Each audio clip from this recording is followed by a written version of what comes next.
Olá, sejam bem-vindos ao canal Histórica Música. Meu nome é Vinícius Marques, sou professor e pesquisador e tenho por objeto de interesse em pesquisa as mais diversas relações entre música e história ao longo do tempo. No podcast de hoje, que se trata do primeiro, conversaremos um pouco acerca de uma canção por demais conhecida. Se trata de A Marselhesa.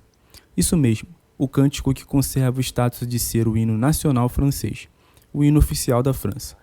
Porém, não só iremos comentar sobre a historicidade, as origens da canção, mas também a sua relação com o conceito moderno de revolução.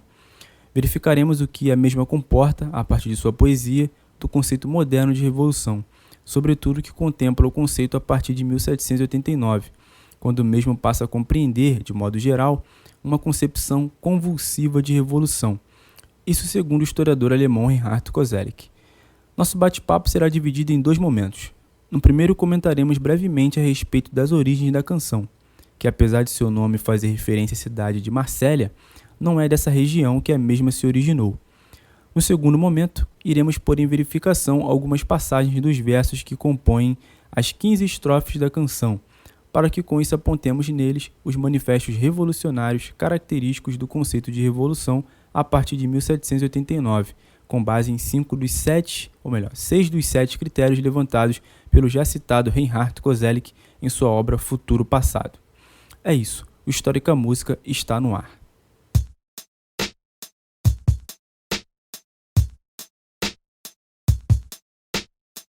De onde vem a Marselhesa, hein? De Marsella, certamente? Não exatamente. Segundo o artigo A Marselhesa, Canto Patriótico Girondino, publicado na revista universitária Armand Collen no ano de 1936 pelo escritor Alfred Chabot, o hino oficial da República Francesa, na verdade, surgiu em Estrasburgo, uma cidade no nordeste da França no ano de 1792, para servir como canto de guerra ao exército do Reno.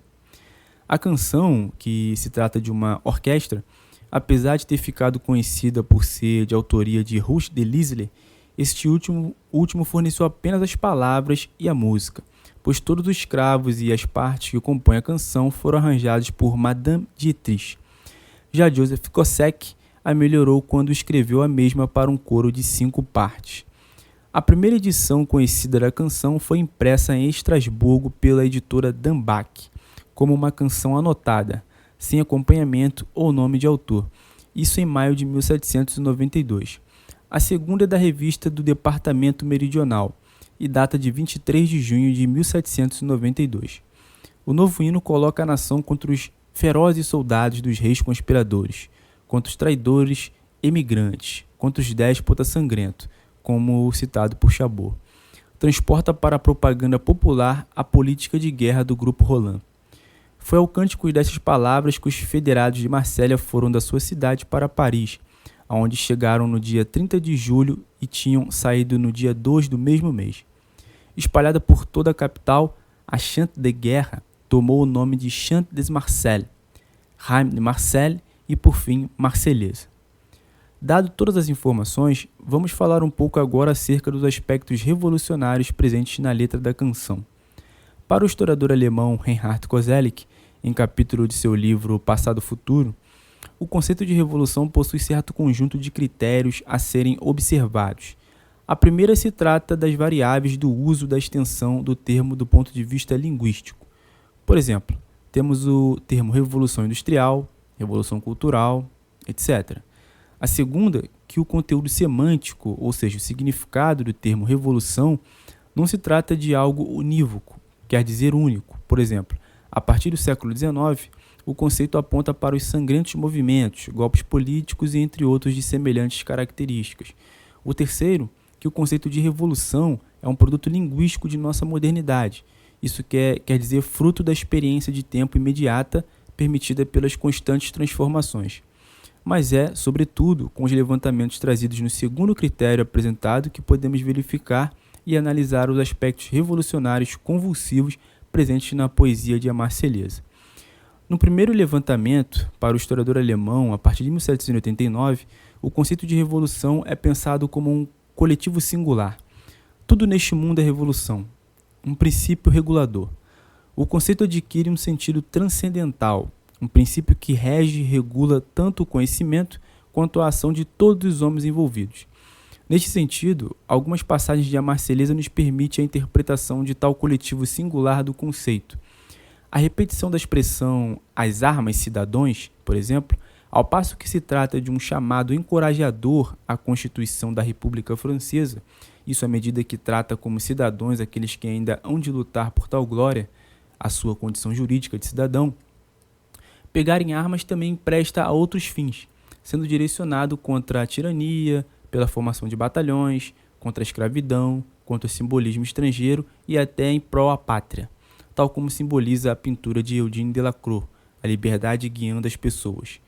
A prática convulsiva, de pegar em armas, neste exemplo, aponta para a revolução e a necessidade da mesma em vários âmbitos, sendo tudo revolução, um coletivo singular, portanto. Um segundo levantamento é a revolução como experiência de aceleração do tempo. O progresso técnico permitido, sobretudo a partir do século XVII, com a denominada Revolução Científica, e somado da explosão demográfica, permitiram uma experiência de aceleração do tempo na qual se possibilitou instalar-se um horizonte de expectativa futura nos homens da Europa Ocidental. Na poesia de A Marselhesa, tal referência a essa experiência de aceleração do tempo pode ser capturada, sobretudo, em dois momentos. O primeiro é com a referência à antecipação do dia da glória ainda na primeira estrofe, o que indica a perspectiva futura sobressaltada, e, além de tudo, a esperança a respeito do futuro. A segunda, quando se referencia de que forma a memória de seus antepassados ou anciões há de ecoar em suas mentes no futuro, apenas como resquício de virtudes, nada menos que isso, o que se trata de uma expectativa positiva em relação às batalhas do presente e, consequentemente, à herança futura.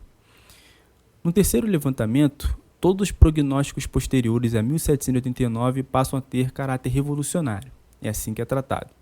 Até mesmo o Estado submete-se ao preceito da revolução. Também o conceito de reforma passa a convergir eventualmente como de revolução. A despeito desses dados, as referências análogas e que constam nos versos de A Marselhesa estão no apontamento de que todos os participantes da revolução são soldados prontos para combater a tirania, o que é um primeiro prognóstico. Já o segundo prognóstico se trata da certeza entoada de que, caso esses soldados revolucionários tombem, a terra de novo os produzirá.